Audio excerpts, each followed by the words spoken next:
There are a lot of weapons and rivals, and today I'm going to be ranking them all from C all the way up to SS. This is based on my personal opinion, so comment down below if you think something should be higher and why. C class.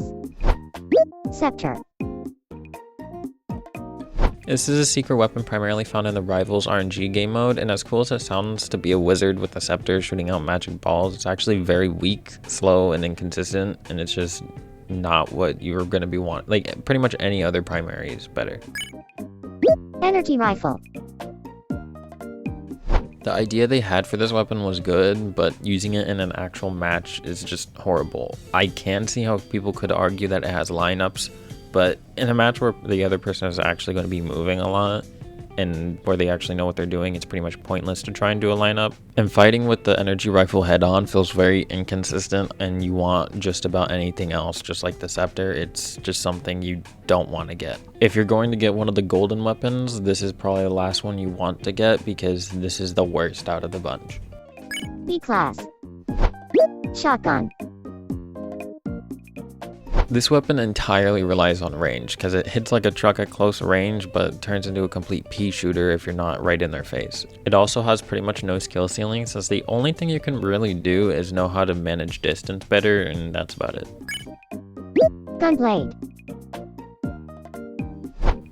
This is one of those weapons that no one really cares about. It's just kind of there. The damage is good if you're consistent with it, but your movement is forced to change to this very weird restricted playstyle where you need to be right up in their face after one shot because it forces you to use the blade. The upside is you do get a dash like the scythe, but it's just not worth it considering you're getting your entire primary restricted off of it and you can't really play distance. You're forced to get up in their face, and this can be really bad against stuff like shotgun or flare gun or Molotov and anything that can either use map control or is stronger closer up. And I don't know, the gunblade is just, it's very inconsistent. It's fun to use like whenever you just want to mix things up and just use something like weird, but other than that, if you're like actually wanting to win matches, gunblade is probably the last thing you want to do unless you have a really weird setup that somehow makes it viable, like if you use warper with it. A class. Flamethrower. This is one of the most annoying weapons in the game if it's paired with Warhorn, because its only weakness is range. It has good movement since you can boost yourself up with a gust of wind, which also pushes enemies off the map, but the only way you would lose with this is if the other player knows how to keep their distance. But that's why the Warhorn helps a lot, because you get more speed with it, paired with a gust of wind, and you should have no issue keeping up with the other person. The only way you would lose with this is if the other player knows how to keep their distance well, which usually isn't the case in Publix, but if you get close with the flamethrower, 90% of the time you're going to win that fight since it has really good DPS. Grenade launcher. Grenade launcher is decent in actual fights, but it's very good as a utility. It's essentially the bigger brother of the RPG and does everything 10 times better. You can boost off multiple surfaces instead of one, which makes it so you can cross the map insanely fast, and it's definitely one of the best primaries to use in a knife build, and as a good bonus, it also unlocks the glass wrap. RPG. The RPG sounds like it would be good on paper because it's a big explosive weapon, but no, the RPG is actually very bad in any normal fight outside of the back room. It excels more as a utility like the grenade launcher. You can use it by rocket jumping and then use double jumps to extend that, but even then you never want to replace your primary with this when there's so many better options. Distortion.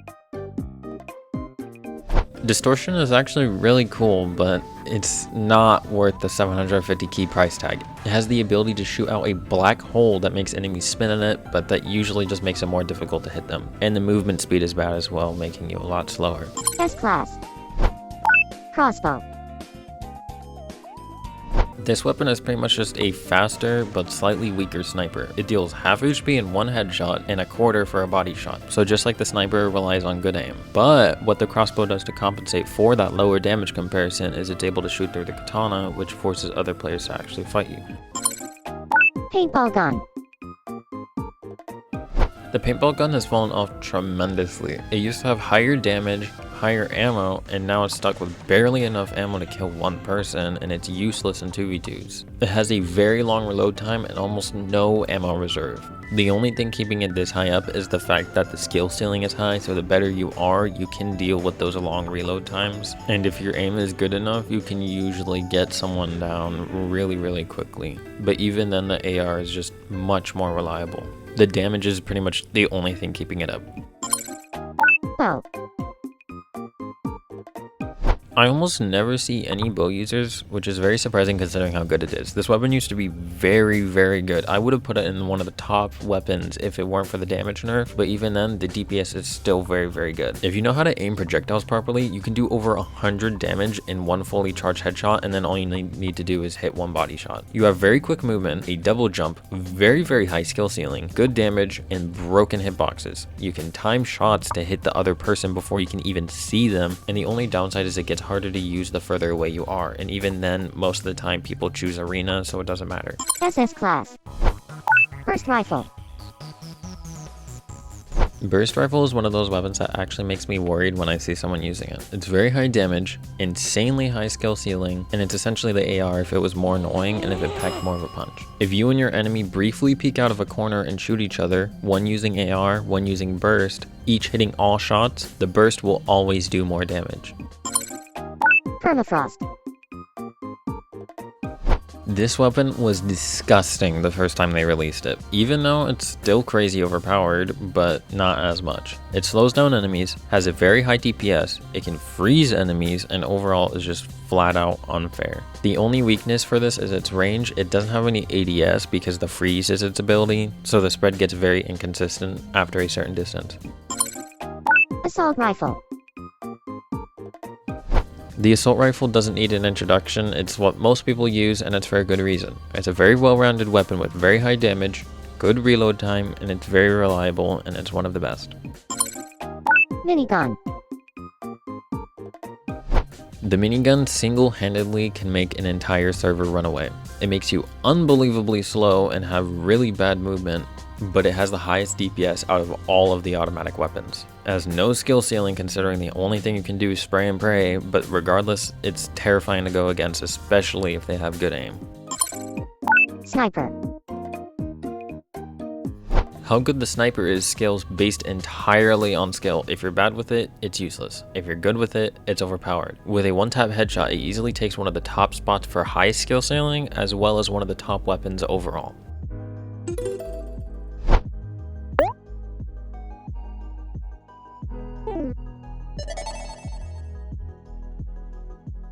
C class. Shorty. This is just a smaller shotgun. It pairs very well with things like permafrost, freeze ray, warp stone, warhorn, satchels, etc. B class. Daggers. The daggers provide a double jump, making it very useful in builds that need that little bit of extra movement. The body shot damage is mediocre, but it makes up for it with the high damage headshots, which is 40 per dagger. So you can do almost 100 if you hit both. And of course, being a projectile, it can also go through katana. Flare gun. This secondary is used pretty much entirely for map control. You get two flares that once shot out have an AoE of fire. This is useful, especially in maps like backrooms where you can entirely cut off walkways off from enemies. And if they decide to run through it, it gives away their position. Handgun and silenced pistol.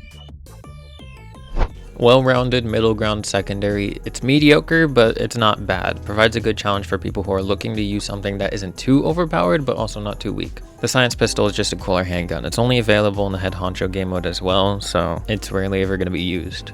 A class. Slingshot.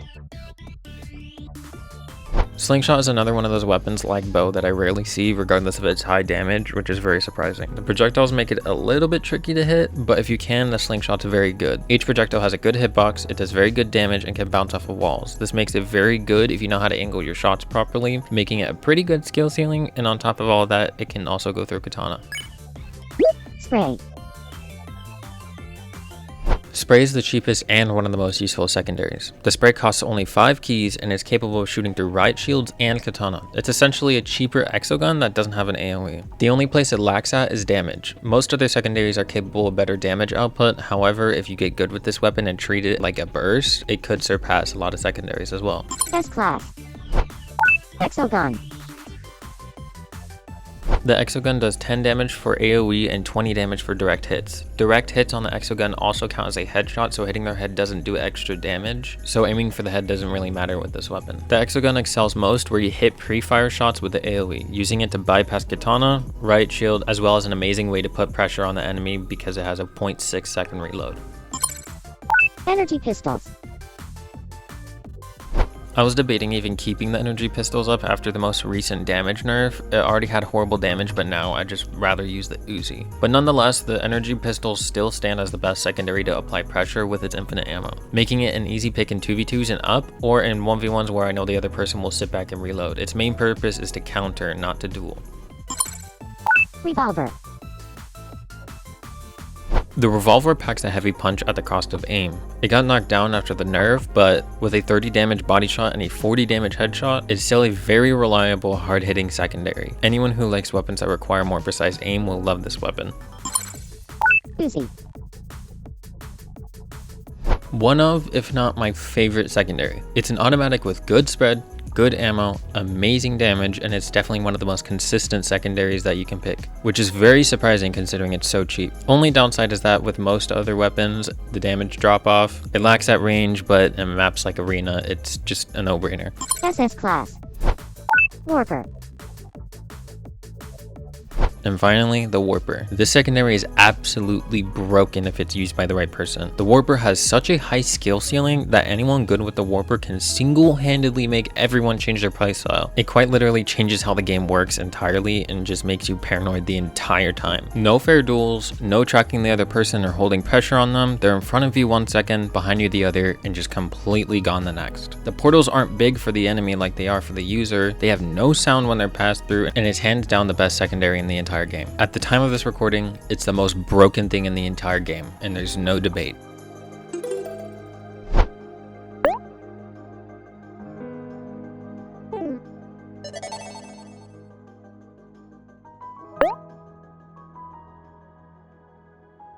Thank you everybody for watching. Please give me your feedback on what you think should be higher or what should be lower. I should be posting again very soon, and I hope you have a good day. Bye-bye.